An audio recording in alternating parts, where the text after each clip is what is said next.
cup running over, brimming with excitement, with like a touch of nervousness, because it's a whole new venture, or a whole new avenue of expression going down this evening.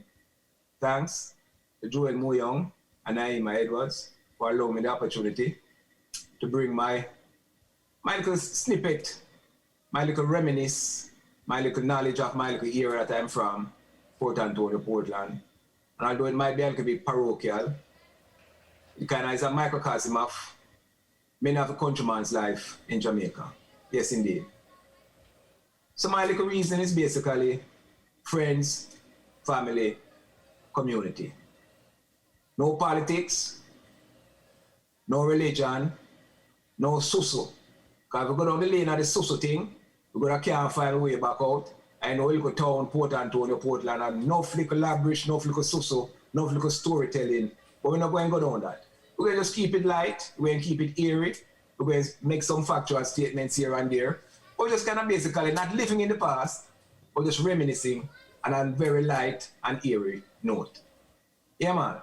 So, over the last couple of days, Jamaica has been celebrating independence and emancipation. And it has been argued that we're still not independent and we're still not emancipated. And I have very strong views on that, but we're not going to go down that avenue, as I said. We're going to just keep it very, very close to the core, which is understanding how our local culture, our local food, our local music, our local dance, our local poetry, our rivers, our streams, our birds, and our bees have influenced the world. And starting from my local corner down in Port Antonio, Portland, we have the reference of independence. As a youth, 4 years old, 1962, we don't really understand what independence was. My reference to independence was a cup and saucer when me and Ozzy Cunningham walk right from Smart Road and French Avenue. And when we come around the corner, we just look on the emblem, the Jamaica emblem, the coat of arms, the cup and saucer. And as a matter of fact, that is the way many people start them whatnot, because them start collecting the cup and saucer them, and all the little emblem them when them get through the giveaways at independence. And so people start building them cup and saucer collection in them house, when them whatnot and them bureau, and them can display all the little things. So we never really have any understanding of what independence was, because remember now by this time, 1962, the United States was starting to send stuff, flour, sugar, milk powder, bulgur rice. And talking about bulgur rice, how bulgur rice is so expensive now when you go Whole Foods and them places. But back in the day, you couldn't pay us eat the bulgur rice. We used to take it and just play, just dash after one another and just run around the school. That time we used to go to infant school right out of Crossroads. So from that, we understood that Jamaica at some point in time would have felt what is understood to be independence. But we never really see the construct as 5-year-olds, 4-year-olds at the time. And even to this day, it still can be argued that where are we 59 years later? Now, I never really care about any of those things, because remember now as a child, all you remember was the Christmases, the Easters, the independence. And independence was a big thing when you were a child, because we remember the John Cunningham and them used to come around and scare the hell out of you. Remember when your sister and your brother them dress up and them gone on town, go and listen to music, or them gone to Del Mar Theatre. And that is reflected throughout the entire country, where we never really celebrate, say, we're independent from Britain or we're independent from so and so and so. For us, it was just celebration. Independence was just about celebration. And in our little town, one must remember that Port Antonio, Portland was the genesis of many aspects of what is understood to be festival celebration, starting off with the choirs, the Anglican church choir that was led by Graham Edwards. So the historians can go into a little bit more depth of that, but the reflection of what I'm saying is, it's so funny how a small town like Port Antonio, with 3,000-4,000 people at the time, if that much, 5,000-6,000 people now, 10,000 people, have influenced the world. In the same way that as much as Jamaica is not emancipated and independent, so to speak, we have actually influenced the world in a manner that it is unsurpassed. Because remember now, the world has 7 billion people. 7 billion, roughly. Jamaica have roughly 3 million people, which represents 0.5% of the world's population. And if you look at modern times, say for example from 1900s until now, there are at least 50 Jamaicans who have influenced the world in a meaningful manner, starting from Marcus Garvey, right now through Shelley and Fraser and the dynamic team at the Olympics. And how we have influenced the world without independence, without being truly emancipated. So we must be cognizant of those simple facts about our lives and how, regardless of how impoverished we might appear, regardless of how indisciplined we might appear, and how every little pot we cook anywhere in the world, a yard man day and night. Any little, whether good, bad, or indifferent, we have in fact influenced the world.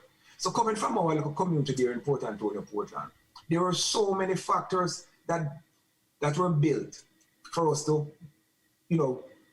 enhance our lives. Whether it's from the educational system, dedicated teachers, whether it's from policemen in the town, whether it was from the firemen in the town, whether it's from people who work at parish council, the nurse them of a hospital, the teachers all over the primary school and infant school and secondary school levels who have influenced our lives. So while my story is about how the friends, our family, and the community have shaped our lives as human beings, we must be cognizant of the fact that we could not be here speaking in this manner if a firm foundation was not laid for us, regardless of some of the things that you used to see growing up. And as I said, Port Antonio is filled with its stories. Soap operas that are on television now that have been running 25 and 30 years, Days of Our Lives and General Hospital and all of that, cannot match the stories that come out of Port Antonio. But as I say, we're not going to go down that road because it's a road where you could have found yourself a cab come out of. But from a positive standpoint, and sometimes even the negative, that has helped to build our character, the area that we're from, that Port Antonio, Portland, the beaches, the rivers, the streams, the birds, the bees, the flowers and the trees, the people,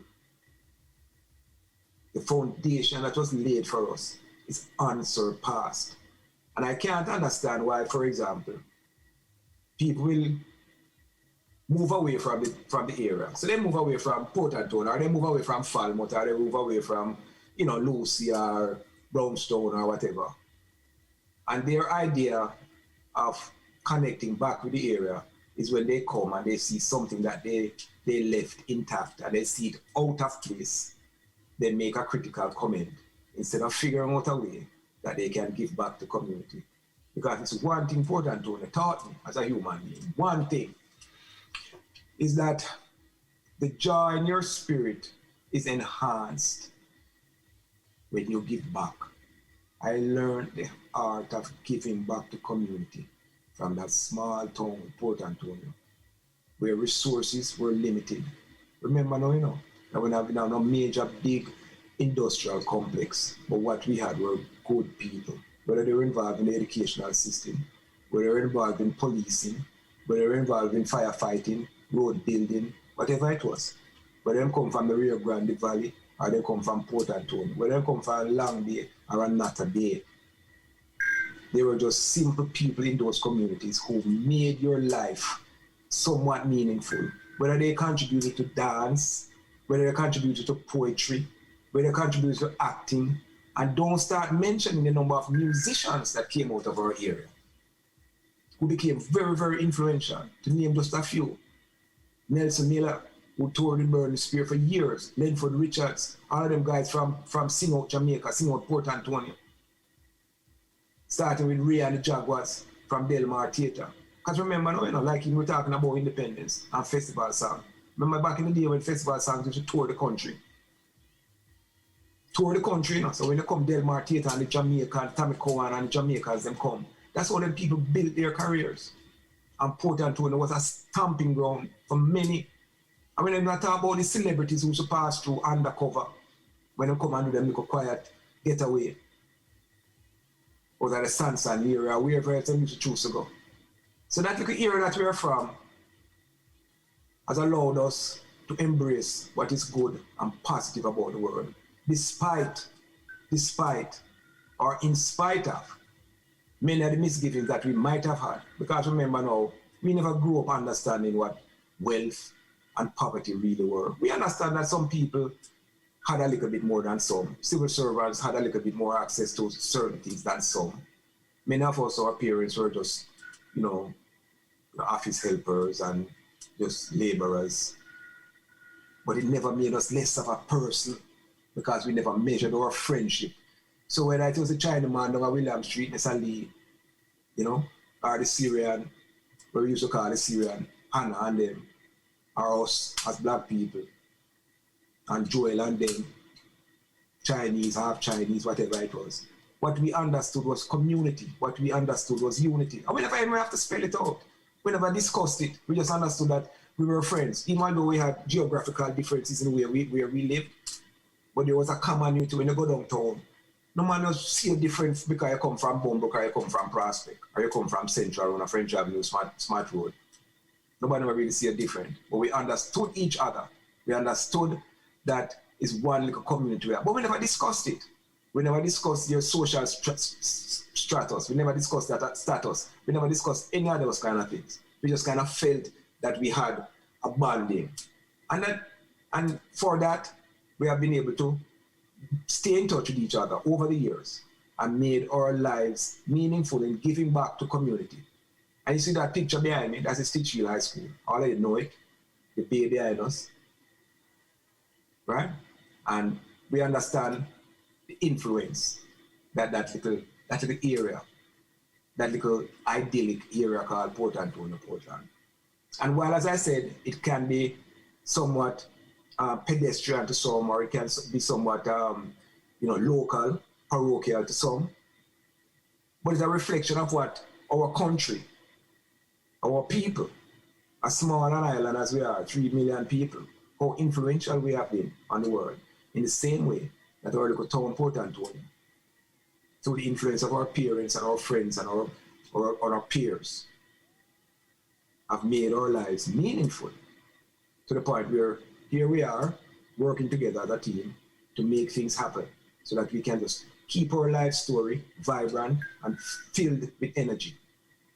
So with that, this is just the introduction because my earlier stories were talking about personal experiences as I found my way as a youth, going from infant school to primary school to high school, and having graduated high school was on my way to Kingston. And I took a break from that discourse, during which I was contacted by Joel, and we decided that we were do it. In addition to the Facebook postings, we're gonna do the Primal postings. And for that, I am eternally grateful and hoping that this is going to be a stepping stone. But regardless, any stumbling blocks we face should in fact be used as stepping stones. And as many of you know, I have a very wry sense of humor, and there are times during my discourse moving forward where my humor can become edgy, but just remember, it's all in good fun, good jocular exchanges, and I'm hoping that this is going to be a path forward that will allow me to freelance, because nothing here is written. I have nothing written down. I'm hoping that at some point in time I can document my stories and probably put them in a book form or something. But as it is right now, it's just straight freelance. And I could go on and on for as long as I feel. But because I have very, very vivid memories of my childhood. Many people believe that I'm much older than I appear to be. Yes, I know I look old, but not as old as my head is. My brain is a whole brain. I have very, very vivid stories of my childhood. I mean, I can see myself right now running a little boat in the river. I can see myself right now following the drain all the way from French Avenue to Seaside. I can see myself right now I jump off a Kingside River. I can see myself right now I stand up outside King Basco Hi-Fi, a car park when I set up a Saturday night time. I can see myself right now when my mother stand up a Kingside River, wait for me to leave the dance so she can beat me. Because I'm not supposed to go down, I'm supposed to go to church Sunday morning. I can see myself right now. But with all those life experiences, I am who I am today by virtue of the fact that Port Antonio, Portland shaped me. And with that, I'm going to sign off by simply saying, as you move through your life, as the path of your life, sometimes it's winding, sometimes it's straight and narrow. Just remember, live good. Because when you live good, you can look straight ahead and even observe some of the good things to your left and your right. But when you live bad, you constantly have to look over your shoulder and don't see what is in front of you. Yes, indeed. Just remember, walk good and do no harm. Take it easy.